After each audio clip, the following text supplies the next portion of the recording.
Hey there, my name's Lydia. I'm 30 years old. I found out that my husband was cheating on me in the most bizarre way, and today I want to share my story with you. Let me begin by telling you about how I even met my now ex-husband. My ex-husband, Darren, and I met through work. The companies we worked for were working on a big project together, and that's how we met. We were both part of the team that undertook the project, and we got to talking.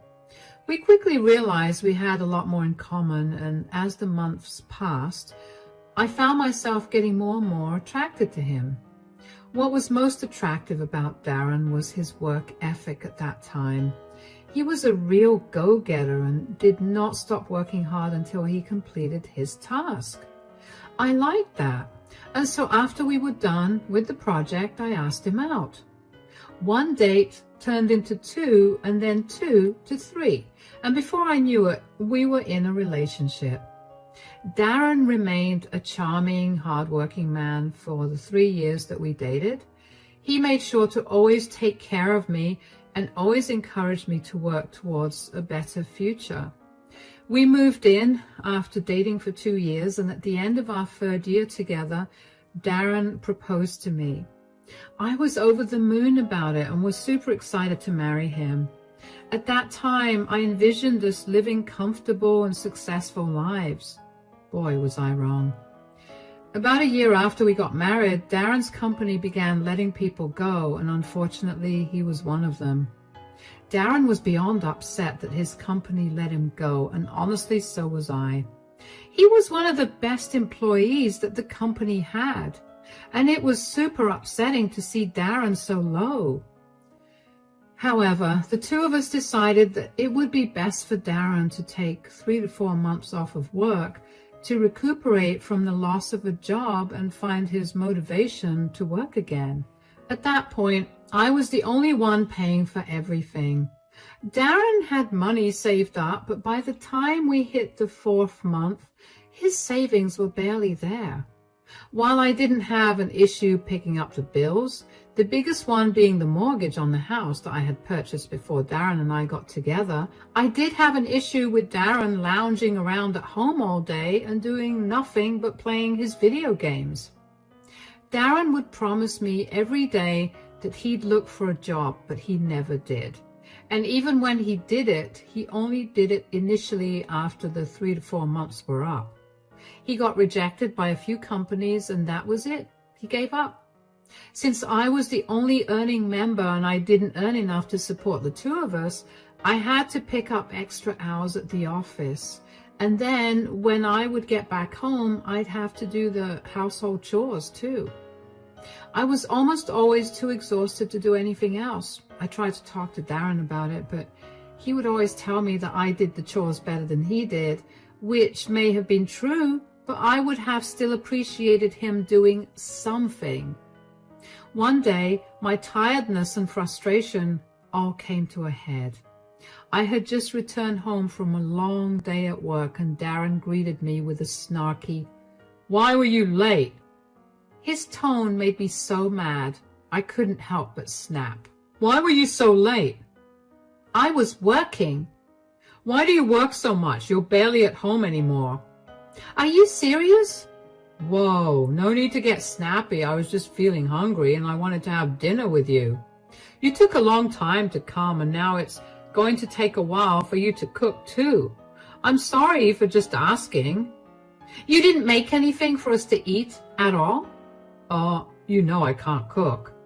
"You couldn't have ordered something at least?" "I didn't know what you'd want to eat." "You have got to be kidding me right now." "Why are you getting so worked up?" "Because all you ever do all day is sit around and play your stupid video games." "What else do you expect me to do?" "Darren, you don't have a job. The least you could do was help around the house by, I don't know, doing the dishes or the laundry or even cooking us a simple meal." "You know I'm horrible at that stuff." "I have seen you watch a 3-hour YouTube video on how to fix your PS5. I think you can learn how to do the basic chores." but I could never do it as good as you. I'm not asking for good. I'm only asking that you contribute something to this relationship. If you can't do that, then you need to find a job because I'm exhausted. I cannot keep working these hours and then also come home to do more work. Do you really think that I'm not trying to get a job? Of course I do. I've not seen you apply to a single job since May, and it's been 9 months now. I have applied to plenty of jobs. Oh, really? Then why haven't I heard anything about an interview? None of them responded. If you'd been religiously applying to a lot of jobs these last 9 months, you're telling me that not a single one of them has responded to you? Are you accusing me of lying to you? Maybe I am. Why don't you prove me wrong? I don't have to prove squat to you. As my wife, you're supposed to have absolute trust in me. Oh, yeah? Then as my husband, you're supposed to help me pay the bills. You're impossible. Why do you always have to have a problem with everything, and why do you always have to nag me? Because unless I nag you, you never get anything done. I feel like I'm your mother with the way that I have to constantly tell you to get things done. Do you not think that it's getting exhausting for me too? Maybe if you stopped nagging me so much, you wouldn't be that exhausted. You know what? You're right. I'm going to stop nagging you. I can't spend the night here. I'm going. Figure your own dinner out. I was honestly fuming. I couldn't stand the entitled behavior and I needed space to breathe. So I went over to my best friend Megan's house and I stayed with her for a few days after that. Darren tried his best to get in contact with me and eventually I gave in. After a long talk, Darren promised me that he would be more helpful around the house and that he would start looking for more jobs. That promise of his lasted 2 months. After that, my sister came back into my life. Now, let me tell you a little bit about my sister, Lara. Lara and I never had a close relationship. She was always mean to me, and even though she was younger, I was kind of terrified of her. Nothing made me happier than to move out of my parents' home because that meant living away from her. After I moved out, I barely ever spoke to her or even saw her. She didn't even attend my wedding, but I was happy with that. But then she showed up at my house unannounced one day. She told me that she had been doing some self-reflection and that she was sorry for the way she treated me before. I forgave her and we began to repair our relationship. But more than her and I bonding, Darren and Lara quickly became the best of friends. Both of them loved the same video games, and Lara would often come over every day to play them with him. It didn't seem strange to me at all at the time. To me, it was a good thing because my sister and husband were getting along really well. Plus, she and I were beginning to get very close, too, since she almost practically lived at my house. Anyway, for the next year or so, all three of us spent a lot of time together, and as much as I wanted to be happy about it, I couldn't bring myself to be. Keep in mind that Darren was still very unemployed at this point. Whenever I would bring it up, Lara would shut me down and tell me that Darren was going through a rough patch. Of course, it peeved me that she was taking his side, but I didn't mind because he was at least not taunting me with remarks about me being late. The house was almost always a mess because Darren and Lara would eat like pigs and toss food wrappers all around and then never clean up after themselves. I was now tasked with cleaning up after 2 people instead of 1. I was reaching my breaking point. So I called my best friend Megan and asked her if she was free to meet me one weekend. I knew I needed to get away from Darren and Lara and talk about what I was feeling. Megan agreed to meet me the following weekend, and I was happy to finally meet someone other than my husband and sister. However, on my way to the cafe where I was supposed to meet Megan, I ended up getting a flat tire. I almost broke down crying right there, but I gathered myself together and got out. I tried to change the tire, but I couldn't figure out how to set the jack up. I must have stood outside in the blazing heat for around 15 minutes before a kind stranger walked up to me and offered help. Do you need help with that? Yes, actually. I can't seem to figure out where exactly the jack goes. Here, let me help you out with that. My name's Fred, by the way. Thank you so much, Fred. I don't know what I would have done without you. I'm Lydia, by the way. Well, it wouldn't be very gentlemanly of me if I just let a woman struggle with a flat tire by the side of the road. Oh, that's very sweet of you. Are you from around this town? Not really. I mean, I was born and raised here till I was about 7, and then I moved. I only came back for this amazing job opportunity. Me too. The job opportunity portion only. I wasn't born here. I'm sorry, I'm so awkward. I'm just kind of embarrassed that I was struggling so hard. I mean, you're doing it with so much ease. There's nothing to be embarrassed about. I mean, if I'm being fully honest here, I didn't know how to change a tire until a year ago. No way. But you're so natural with this. I know it sounds insane, but it took a little practice, and I guess I'm pretty good at this. I would get some practice too if I had flat tires more often. Say, I don't mean to be too creepy or anything, but do you want to maybe get a coffee with me sometime? That's a very sweet offer, but I'm married. Oh, that's too bad. Oh, what happened? I guess I asked you too soon about that coffee. If I had just waited a few seconds longer, I would have seen this GPS tracker and backed off. GPS tracker?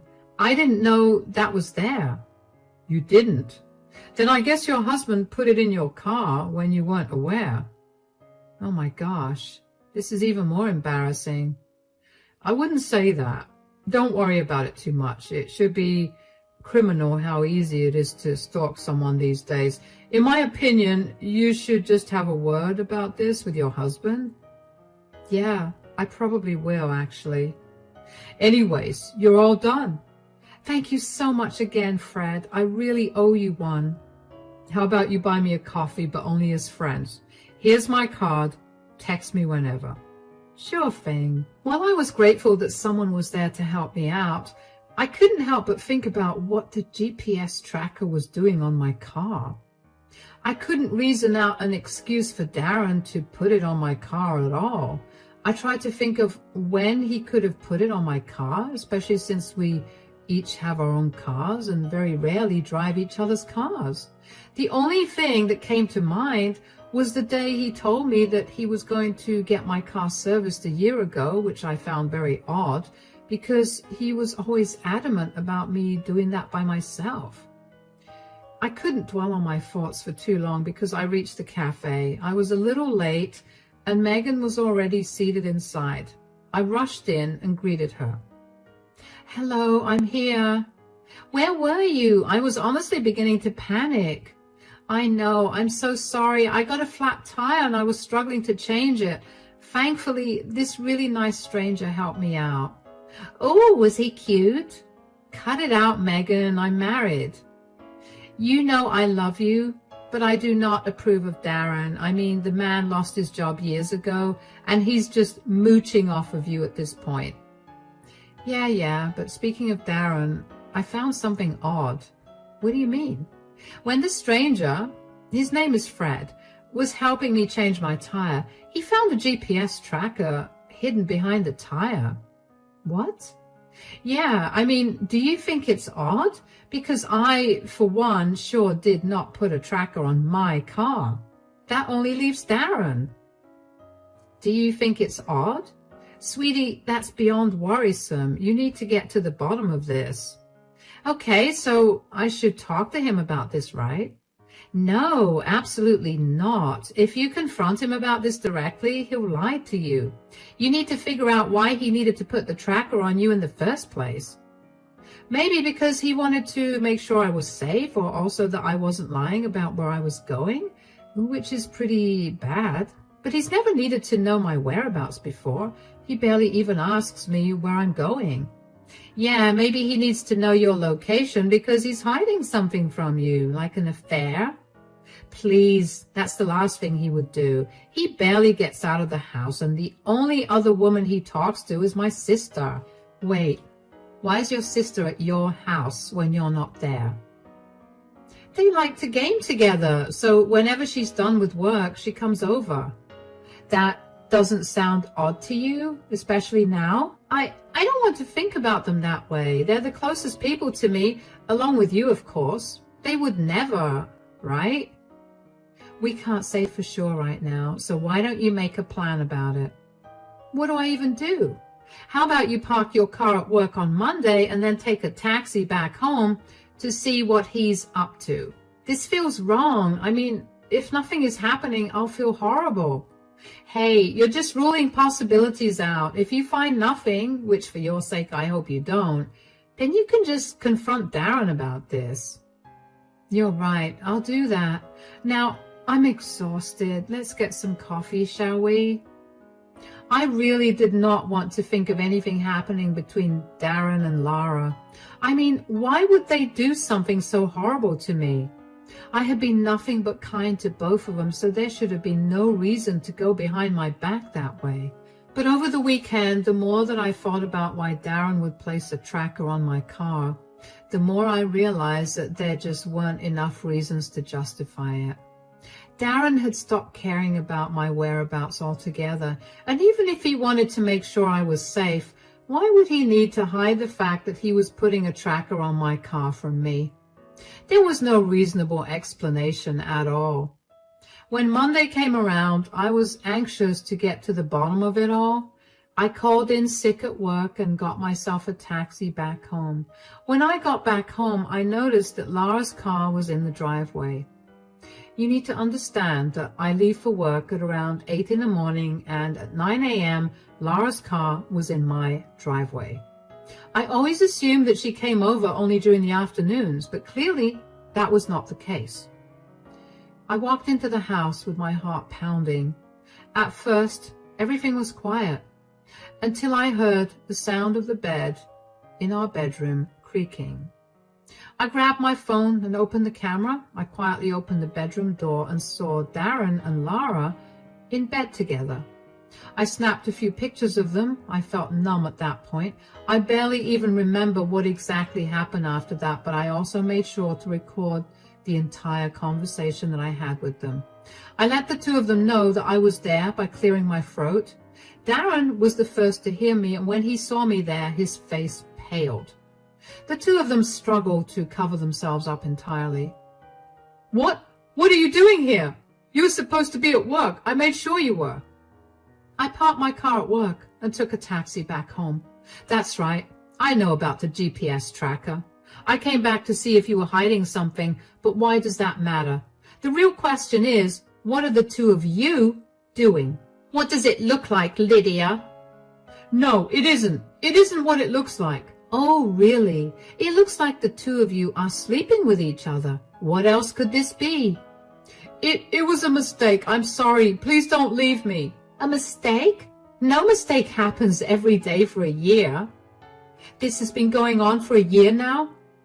Lara, could you just shut up for a second? First of all, stop lying to me. And secondly, don't tell Lara to shut up. At least she's telling me the truth. Look, I messed up. I feel bad right now, and I really want you to forgive me. Why did you do it? What did I not do for you to cheat on me? You're perfect. It's not you. It's me. I swear. I just was alone all day at home, and I had no one to talk to. When Lara came back, it felt nice. I felt heard and seen again. You know, you'd have had me around a lot more if you'd just gotten a job. I had to pick up extra shifts just to cover for us. This excuse of yours is beyond pathetic. Oh yeah, it is. He's actually never stopped talking about how boring you are and how you're not as pretty as me. Not to mention how old you've gotten. Lara! Wow, Darren, you're a disgusting man. And you, Lara? I know we've had our ups and downs, but this? I never expected this from you. I don't know what I did to make you hate me this much, but I'm sure whatever it was not enough for you to sleep with my husband. Both of you are disgusting, vile human beings. I want nothing to do with either of you anymore. Fine by me. And for the record, you've always gotten whatever you wanted. You were always favored by mom and dad. The only place I excelled in that you didn't was the dating scene. And it's not my fault that your pathetic husband couldn't keep it in his pants. You broke my marriage because you were jealous? That's pathetic. You can go ahead and leave now. Lydia, please don't leave me. I'm begging you. I promise I'll get a job. Save it. I can barely look at you right now because all I want to do is punch you. So get out of my sight, now. My heart felt like it was shattered.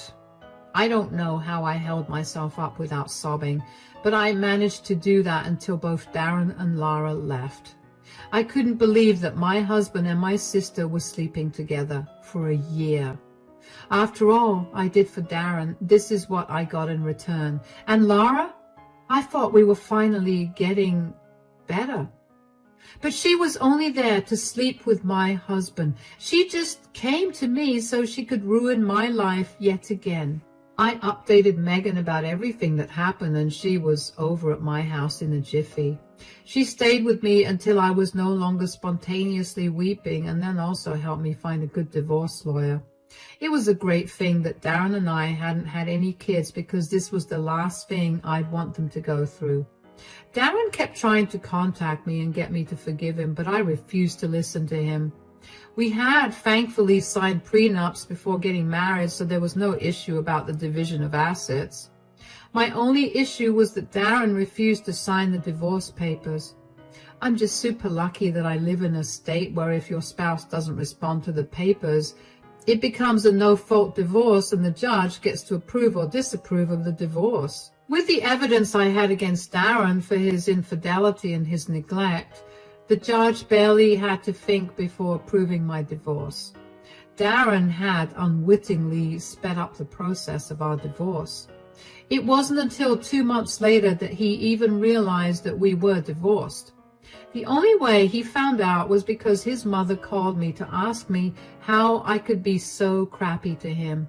I asked her what she meant, and she informed me that Darren had told her that I had been financially abusing Darren and that I had been bringing multiple men home because I thought Darren was not good enough.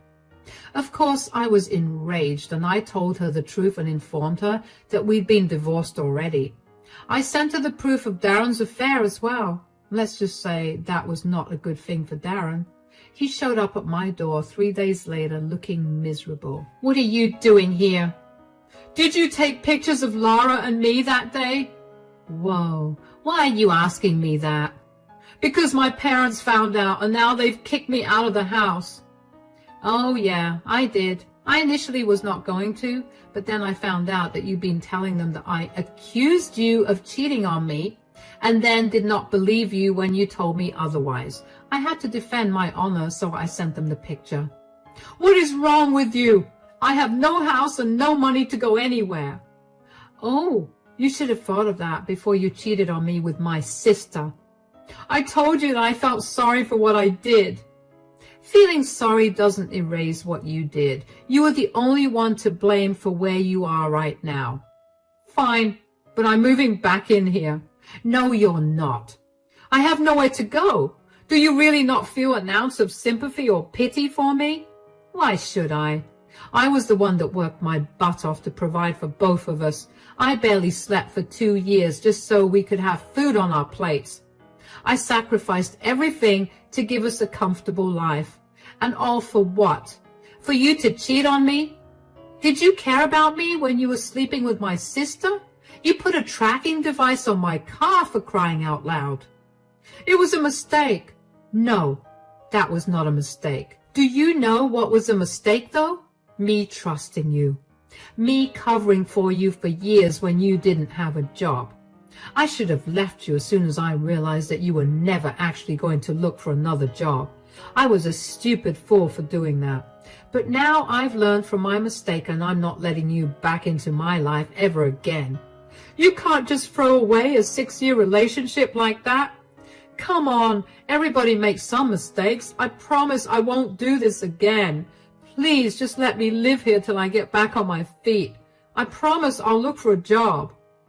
It's been 3 months since we finalized the divorce and you still haven't found a job. I don't see any reason to believe you.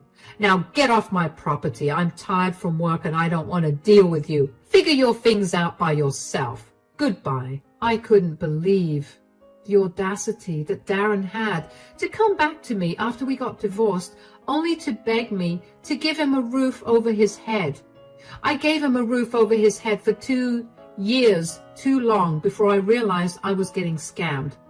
Not to mention the very fact that he still could not own up to his actions, and he still blamed everyone and everything else but himself, and made me feel so angry. Darren did not leave my doorstep that day, so I had to call the police on him and they escorted him off my property. For a while after that, I hadn't heard anything about or from Darren, and I finally began to feel at ease. At some point, though, a mutual friend texted me to let me know that Darren had been going around telling everyone that I cheated. But since I owned our house, I could kick him out, and I did that. Honestly, I didn't care much at that point. A lot of these mutual friends of ours were barely close with me, and I saw no need to defend myself. Although I did send the pictures of Darren and Lara in bed together to the mutual friend who contacted me. What happened after that was none of my concern.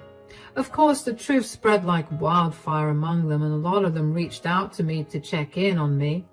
A few of them did contact me only to tell me that I was a horrible person for fabricating evidence of Darren cheating and to call me a crazy lady. While I did appreciate the friends who did contact me to make sure I was doing all right, I couldn't care less about the people who call me crazy. I mean, I knew that those were the people that Darren was leeching off of, and the only thing that I had to say to them was good luck. He's your problem now. Besides, I blocked everyone and decided that it was time for me to move on from this atrocity and start living fresh again. I focused on getting better after the whole thing. I never realized how much I'd been on edge since the divorce started and ended, and how tired I was in general from having to deal with Darren. I finally got to take some days off without worrying about money, and my home has quickly become something I'm excited to come back to. Megan has also been a great support during this time, and I couldn't ask for a better friend than her. Along with Megan, my other source of support has been Darren's family. Yes, they're on my side. They were beyond disappointed with Darren's behavior, and they cut all ties with him. That probably made him even more desperate for a job and a place to live. Not that it was any of my business. As for my family, everyone's cut ties with Lara, and she's been left to fend for her own self. My parents kicked her out of their home and told her to only come back when she truly felt sorry for what she did. It's been a few months, and they're yet to hear anything from her. Once again, I couldn't care less about her. As far as I'm concerned, she's dead to me. On a kind of unrelated note, though, I did eventually give the stranger who helped me out with my tire, Fred, a call, and we met up over coffee. I'm not yet ready to date anyone, but that was a nice start. Life has been slowly going back to normal, and I can't wait to recover from all the exhaustion of the last few years. Once I'm all energized again, I'm going to give my life my best shot. Cheers!